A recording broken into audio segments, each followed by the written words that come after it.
The Monterey Bay Aquarium's mission is to inspire conservation of the ocean, and they have been an industry leader in just that for many years. Let me show you what I mean.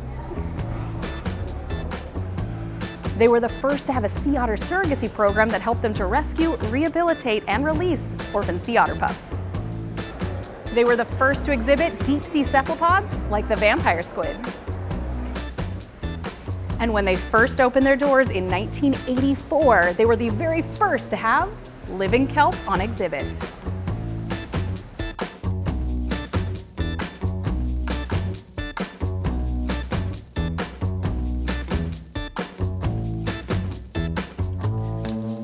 Now, I know we were supposed to meet James here, but I guess he's running a little bit late. I don't know. Hey, Michelle, I'm right here. Where are you? Hey, behind you. How you doing? Oh, well, you said at the Kelp Forest. I didn't know you meant in the Kelp Forest. Well, you know, I figured I'd come get a little work done while I met you and your viewers. Oh, well, I did. So this is actually your job here? It sure is. Yeah, I'm the manager of public dive programs here at the Monterey Bay Aquarium. And my job is to manage these special event dives we do. And one of my most important jobs is to run our Underwater Explorers program, which is a kids dive program we do in the summertime.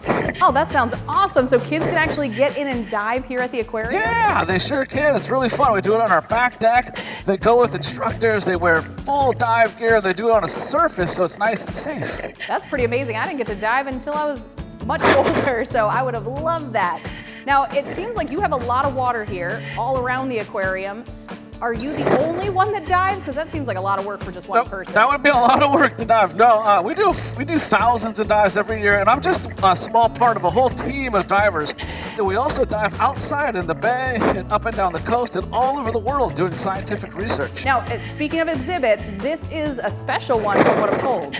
Oh yes, this is the first of its kind in the entire world. We are the first aquarium to ever display living kelp, and these are these giant kelp-looking plant structures you see behind me.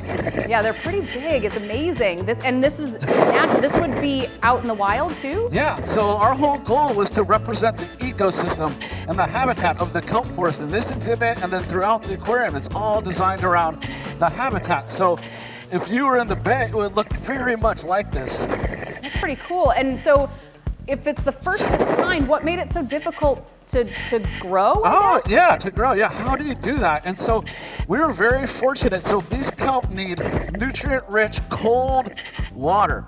They need sunlight and they need wave motion. And we're right on the bay, and we actually have intake pipes that draw in 1,500 gallons of salt water a minute right into this exhibit.